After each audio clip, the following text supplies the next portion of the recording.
കല്ലടിക്കോട്ടെ കരിനീലിയമ്മയും കുട്ടിച്ചാത്തന്മാരുടെയും കഥ. ബാബാജി വരാമോ? ആ മലയിടുക്കാണ്, അതിനുള്ളിലേക്കൊരു ഗുഹയുണ്ട്. അവിടെയാണ് ഈ കുട്ടിച്ചാത്തന്റെയും യോനി പ്രതിഷ്ഠയും ഒക്കെ ഉള്ളത്.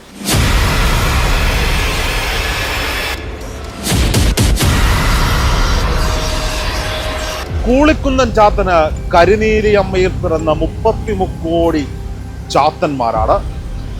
ആ ചാത്തന്മാരുടെ കഥ പറഞ്ഞു കേട്ട കല്ലടിക്കോട്ട് മലയടിവാരത്താണ് നമ്മളുള്ളത്. അബാക് മീഡിയ ഇന്ന് നിങ്ങളെ പരിചയപ്പെടുത്തുന്നത് കല്ലടിക്കോട്ട് മലയടിവാരത്തെ ഒരു രഹസ്യ പൂജാ കേന്ദ്രമാണ്.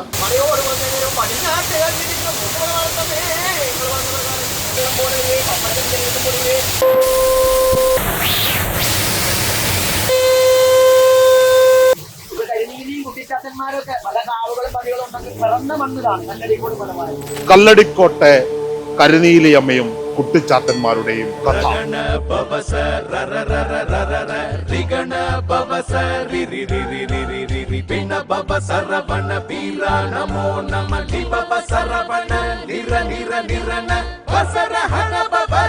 കല്ലടിക്കാട്ട് വാഴുന്ന കരിനീലിയമ്മയ്ക്ക് പരമശിവനിൽ പിറന്ന 390 ചാത്തന്മാരുടെ കഥ നമ്മൾ പലപ്പോഴും കേട്ടിട്ടുണ്ട്.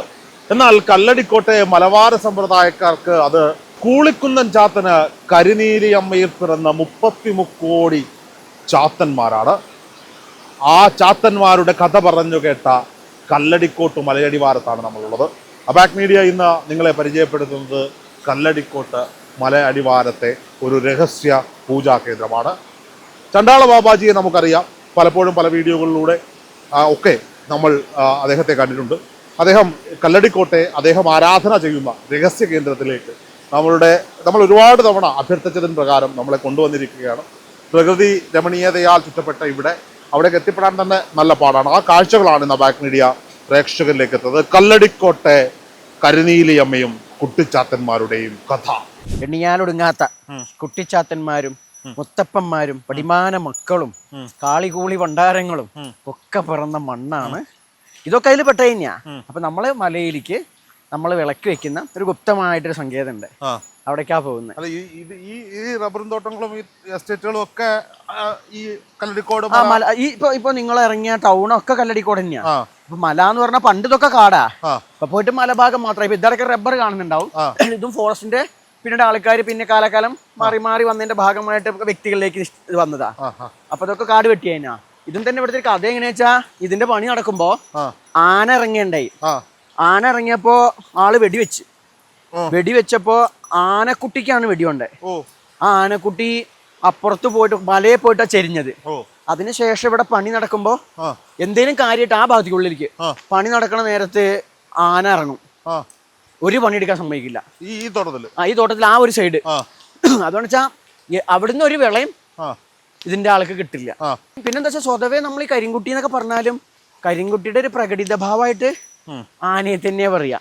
അപ്പൊ ഇവിടെ ഇപ്പൊ ഏകദേശം ഒരു 2 ആഴ്ച മുന്നേ നമ്മുടെ വിദ്യാപീഠത്തിന്റെ ഭാഗത്തേക്ക് ആന ഇറങ്ങി. പിന്നെ അതുപോലെ തന്നെ ഇപ്പൊ നിങ്ങൾ വരുമ്പോ റോഡ് കടന്നില്ലേ, നമ്മളെ പൂജാപണത്തിന്റെ ഇത് കണ്ടില്ലേ, അവിടെ എന്താ വെച്ചാല് ആ വഴിയില് പുലിനെ കാണണ്ടായി. ആ റബ്ബർ വെട്ടാൻ പോയൊരു കാരണവരെ കണ്ട. കാണാതിരിക്കട്ടെ അല്ല, അല്ലെങ്കിലും കാണണം നല്ല പ്രാർത്ഥന. ഉരുള് പൊട്ടി ഉണ്ടായ ചോലയാണ്. പിന്നെ നമ്മളുടെ തന്നെ ഈ പൂജാവിധാനങ്ങൾ, രഹസ്യമായിട്ടുള്ള പൂജയായിട്ടുള്ള കാര്യങ്ങൾ ഇവിടെയാണ്. പിന്നെ ശിഷ്യർ ചിലപ്പോൾ ഒന്നിച്ചു വരും. ആ സമയത്ത് ജലസാധന എന്ന് പറയും, വെള്ളത്തിൽ ഇറങ്ങി നിന്നിട്ട്. അപ്പൊ അവരൊക്കെ ഇവിടെ നിരന്ന് രാത്രിയിൽ വെള്ളത്തിൽ നിൽക്കും. രാത്രിയിൽ അത്തരം ഉപാസനകളൊക്കെ അവിടെ ചെയ്യും. പിന്നെ എന്തെങ്കിലും ഇപ്പൊ മഴ കൊണ്ട് നമുക്ക് അവിടെ കൂടുതൽ തീയോ വെളിച്ചോ കാണിക്കാൻ കഴിയില്ല. മുറം കരിനീലി അമ്മയാണ്. പിന്നെ ചാത്തന്മാരുണ്ട്, ചണ്ടാളേശ്വരുണ്ട്, നാഗങ്ങളുണ്ട്. പാമ്പൂരി ചാത്തൻ എന്നൊക്കെയാണ് നാഗങ്ങളെയൊക്കെ പറയാ. പാമ്പൂരി ചാത്തൻ, അതെ അതെ അതെ. ഇവിടെ ചാത്തൻ എന്ന് പറഞ്ഞാൽ ദേവൻ എന്നുള്ള ദേവി എന്നൊക്കെ പറഞ്ഞ അർത്ഥം പോലെ തന്നെയാ. കരിനീലി അമ്മ എന്ന് പറയുന്നത് പാർവതി ദേവി തന്നെയാണോ? അതങ്ങനെ ഞാൻ എപ്പോഴും പറയാം, അങ്ങനെ പറയണ്ട. പർവ്വത നന്ദിനിയാണ്. എന്താ വെച്ചാല് കമ്പയർ ചെയ്യണ്ടെന്നാ പറയാ. സന്ദർശനത്തിൽ കമ്പയറിംഗ് ഇല്ല. പാർവതി എന്ന പദപ്രയോഗം വരുന്നതിന് മുമ്പേ നീലിയൊക്കെ ഉണ്ട്. എന്നുവെച്ചാൽ സംഘകാലത്ത് തിണകൾ പറയുമ്പോ പാലൈ പ്രദേശത്ത് ദേവത കൊട്രവയ്യ. ഈ പാലൈ തന്നെ പാലക്കാട് പോലെയുള്ള ഇത്തരം സംഭവത്തിന് പാലൈ വരുന്നത്. ഇതൊക്കെ പാലൈ പ്രദേശത്താണ്. പാലൈ പ്രദേശത്തിന്റെ അധിഷ്ഠാന ദേവതയാണ് കൊട്രവൈ. അതായത് അതാണ് പിന്നീട് അല്ലെങ്കിൽ അതന്നെയാണ് ഈ നീലിയും ഇവിടുത്തെ കാളിയൊക്കെ യുദ്ധദേവതയാ. അതിനെവിടെ ആരാധിക്കുന്നത്. അത് ഒരേ കാലഘട്ടത്തിൽ എന്താ വെച്ചാൽ പല ആളുകളും പല സ്ഥലത്ത് വെച്ചിട്ട് ഇവിടെ ശരിക്കും ക്ഷേത്രമൊന്നും ഇല്ല. ആളുകൾ അങ്ങനെയൊക്കെ കരുതുന്നുണ്ട്. ക്ഷേത്രം ഇങ്ങനെ ഓരോ ഗുരുക്കന്മാര് പണ്ട് കാലം തൊട്ടിട്ട് പഠിപ്പിച്ചു കൊടുക്കുന്ന കേന്ദ്ര ഈ അറിവിനെ. തന്ത്രശാസ്ത്രത്തിന്റെ ഏറ്റവും ഭാവമാണ്, പ്രാചീന ഭാവ. അതുകൊണ്ട് കരചരണാദികൾ കൊണ്ടുള്ള വിഗ്രഹങ്ങൾ ഇവിടെ മുകളിൽ ഉണ്ടാവില്ല. കാരണം എന്താ വെച്ചാൽ ഒരു മരങ്ങൾ ഇപ്പൊ ഇവിടെ എന്താ വെച്ചാൽ ഒന്ന് കൂനമ്മലയാ, ആ ഭാഗത്ത് കൂനമ്മലയുണ്ട്, പിന്നെ നീലിമല. ഈ മലയുടെ മുകളിലാണ് ചാത്തനും നീലിയും ഒക്കെ ഇരിക്കുന്നത്. മണ്ഡലകാലം വന്നു കഴിഞ്ഞാൽ ഈ മണ്ഡലകാലം തന്നെ ഇന്നത്തെ മണ്ഡലം എടുക്കാൻ പറ്റില്ല.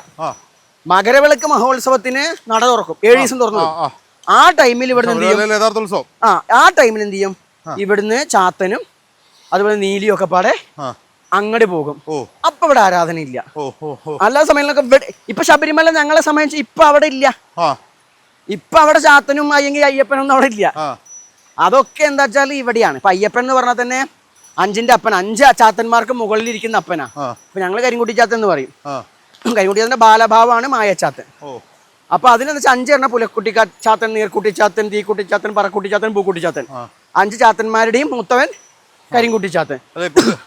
കുട്ടിച്ചാത്തന്മാരൊക്കെ ഇപ്പോ വലിയ AC വെച്ച കോവിലുകളിലൊക്കെയാണ് ഇരിക്കുന്നത്. അല്ല ഇരിക്കട്ടെ, സുഖം, അവർ കുറെ കാലം കാട്ടിലിരുന്നല്ലേ. ഇത് ഇവിടെയും കൂൾ തന്നെയാണ്. സ്വതവേ എന്താ വെച്ചാല് നമ്മള് ആവാഹിച്ചു കൊണ്ടുപോകുമ്പോ ഒക്കെ പറയും, ഒരു നാളും ഞാൻ തീയിൽ വെക്കില്ല, വെയിലിൽ വെക്കില്ല, മഴയിൽ വെക്കില്ല ഒക്കെ പറയും. പക്ഷെ അതൊക്കെ പറയുന്നത് വെച്ചാൽ ഞാൻ അനാഥമാക്കില്ല എന്നുള്ള അർത്ഥത്തില. മറിച്ച് നമ്മൾ ഇവരെ കാട്ടിനെ അങ്ങനെ പ്രകൃതിദത്തമായിട്ട് വെക്കാം. കാവ് സങ്കല്പല്ലേ. പിന്നെ പോയി ഇപ്പൊ സംസ്കൃത പൂജാവിധാനങ്ങളും ഒക്കെ വന്നിട്ടുണ്ട്.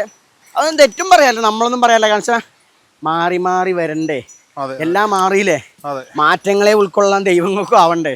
പക്ഷെ യഥാർത്ഥ പ്രാഗ്ഭാവത്തിൽ ചെയ്യുമ്പോൾ അതിനെന്താ വെച്ചാ കുറച്ചും കൂടി ഒരു എഫക്റ്റ് ഉണ്ടാവും. ഈ ഒരു കളങ്കില്ലാത്ത പോലെയാ. ഞാനിതിനു മുമ്പ് നമ്മളുടെ ചാനലിൽ പറഞ്ഞിട്ടുണ്ട്. എന്തുകൊണ്ട് അതിന് ഫലം എന്ന് വെച്ച് കഴിഞ്ഞാല് യഥാർത്ഥത്തിൽ എന്ന് വെച്ചാൽ നിഷ്കളങ്കമായിട്ട് കാര്യങ്ങൾ പറയാം. ഇപ്പൊ എന്റെ ചാത്ത, എന്റെ നീലിയേ, എന്റെ പുത്രന്മാരെ, എനിക്ക് ഇന്നതാണ് പ്രശ്നം, അല്ലെങ്കിൽ ഇന്നാൾക്ക് ഇന്നതാണ് പ്രശ്നം, അതൊന്ന് പരിഹരിച്ചു കൊടുക്കണം എന്ന് പറയാം. കരിനീലി അമ്മ കുട്ടിച്ചാത്തന്മാരെ പെറ്റിട്ട കല്ലടിക്കോട്ട് മലനിരകളിലാണ് ഇപ്പോൾ ഉള്ളത്. എന്നോടൊപ്പം ഉള്ളത് മഹാചണ്ഡാള ബാബാജിയാണ്. ഇവിടുത്തെ ആരാധനാക്രമങ്ങളൊക്കെ തികച്ചും വ്യത്യസ്തവും വിഭിന്നവുമാണ്. ആരാധന എന്ന് പറയുമ്പോൾ അദ്ദേഹം പറയുന്നു വിളിച്ചാൽ വെളിപ്പുറത്താണ് കുട്ടിച്ചാത്തന്മാർ എന്നുള്ളതാണ്. ഇന്ന് കല്ലടിക്കോട്ട വിശേഷങ്ങളിലേക്ക് പോകാം.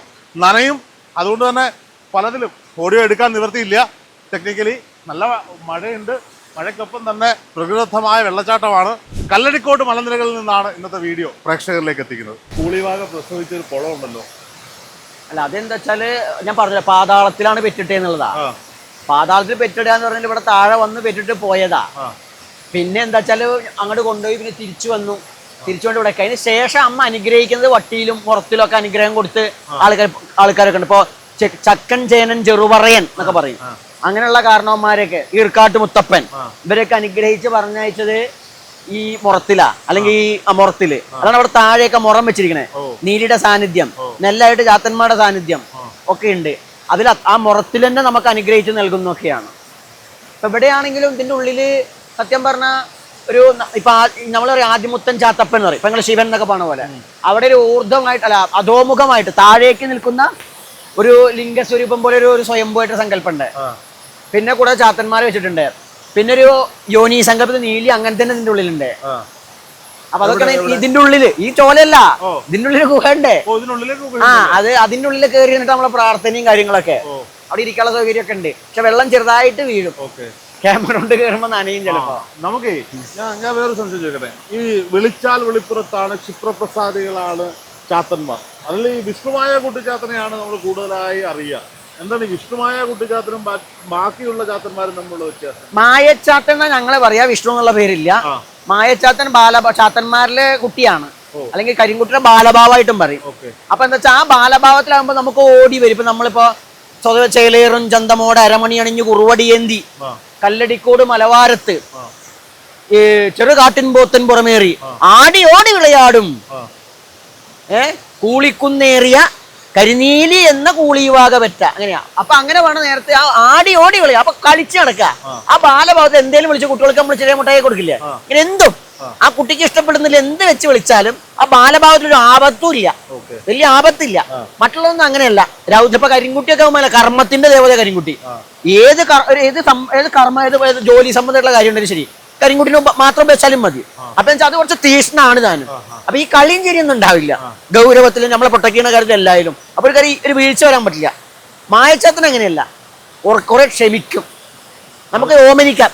എന്റെ ചാത്ത എന്നൊക്കെ പറഞ്ഞിട്ട് ഒരു ഓമന കുട്ടികളോട് ഉണ്ടാവില്ലേ, ആ വാത്സല്യം. അതുകൊണ്ട് ആ വാത്സല്യത്തോടു കൂടി വിളിക്കുമ്പോ ഈ ആളുകളൊക്കെ ഇപ്പൊ ഒരുപാട് പേര് ഈ ചാത്തൻ സേവ നമുക്കറിയാവുന്ന ഒരുപാട് പേരുണ്ട്. ഞാൻ ആരുടെയും പേരെടുത്തൊന്നും പറയാൻ ആഗ്രഹിക്കുന്നില്ല. അപ്പൊ ഇവരൊക്കെ ഈ നമ്മൾ കാണുന്ന റീലുകളില് വീട്ടില് ഒരു റൂം ചാത്തന് വേണ്ടി സെറ്റ് ചെയ്യുകയാണ്, വീട്ടിൽ വെച്ച് ആരാധിക്കുകയാണ് ചാത്തൻ. ഇതിന്റെയൊക്കെ ഒരു ഭവിഷ്യത്ത് എന്താണ് നാളെ? ഒന്നാമത്തെ ഭവിഷ്യത്തിന് അവര് പേഴ്സണൽ കാര്യമാണെങ്കിൽ കുഴപ്പമില്ല. മറ്റത് എന്താ വെച്ചാൽ ഇതൊക്കെ ഇതാണ് സമ്പ്രദായം. ഈ കാണുന്ന മല സമ്പ്രദായമാണ്. അതൊക്കെ സ്വാഭാവികമായിട്ട് റൂമിലേക്ക് ഒതുങ്ങുമ്പോ ഇതിന്റെ പ്രത്യേകത എന്താ ചോദിച്ചു കഴിഞ്ഞാല്, ഇത് ഈ പ്രകൃതിദത്തമാണ് എന്നുള്ളതിന്റെ പ്രത്യേകത. അതിന് റൂമിൽ അടയ്ക്കുമ്പോൾ അത് ഈ പ്രകൃതിനെ ഇല്ലാണ്ടാക്കുന്ന ഒരു സങ്കല്പമാണ്. അത് ലോകത്തിന് തന്നെ കൊടുക്കുന്ന സന്ദേശം എന്താണ്? ഇത് വേണ്ടാന്നാ, പ്രകൃതി ഇല്ലാണ്ടായി മറ്റൊക്കെ ഇല്ലാണ്ടായി. അതുകൊണ്ട് തന്നെ അതിന് കാരണക്കാരാകുന്നവർക്ക് അതൊരു ദോഷമാണ്. അവര് സ്വന്തം വീട്ടിൽ നിന്ന് പ്രാർത്ഥിക്കാനല്ല, ചാത്തനെ കോടങ്ങളിൽ അടയ്ക്കുകയാണ്. അപ്പൊ തെറ്റാന്ന് ഞാൻ പറയില്ല, അത് പറയാൻ എനിക്ക് പറ്റില്ല. പക്ഷെ മറിച്ച് പരമാവധി ഒരു ഓപ്പൺ ആക്കി ചെയ്യാൻ പറ്റുകയാണെങ്കിൽ നല്ലതാണ്. പക്ഷെ നമ്മൾ വ്യാവഹാരികമായി ചെയ്യുമ്പോൾ അവർക്ക് ഓപ്പൺ ആക്കുമ്പോൾ നിയമപ്രശ്നമൊക്കെ വരും ചിലപ്പോ. അതുകൊണ്ട് അവര് ഇതിൽ ചെയ്യാണ് കുറച്ചും കൂടി ഒരു ആ ടെറസിൽ അതുപോലെ വാളിലൊരു പല കാര്യങ്ങളും ചെയ്തിട്ട് വാളിലേക്കാണ് കൊണ്ടുവരിക. കണ്ടു കഴിഞ്ഞാൽ നമുക്കൊന്നും എന്തോ വലിയ സെറ്റപ്പാണ്. സത്യം പറഞ്ഞ ചുമര് മാത്രമേ അവിടെ ഉണ്ടാവുള്ളൂ.